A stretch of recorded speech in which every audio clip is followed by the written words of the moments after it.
এই তিনটি ঘটনার মধ্যে কি কোনো যোগসূত্র রয়েছে? এই প্রশ্নই এখন তোলপাড় প্রশাসনিক মহল। কাসাব এবং আফজল গুরুর ফাঁসির পর তালিবান থেকে শুরু করে লস্করে তৈবা বিভিন্ন জঙ্গি সংগঠন ভারতের উদ্দেশ্যে হুঁশিয়ারি দিয়েছিল বদলা নেওয়ার। আর সেই বদলা নিতেই হায়দ্রাবাদের দিলসুখনগরকে বেছে নেওয়া হলো কিনা তার উত্তর খুঁজতে শুরু করে দিয়েছেন গোয়েন্দারা।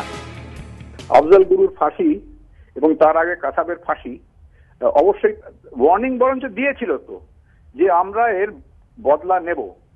তা সত্ত্বেও আমরা কতদূর নিজেদের প্রস্তুত করতে পেরেছিলাম সেইটাই এখন প্রশ্নের কথা।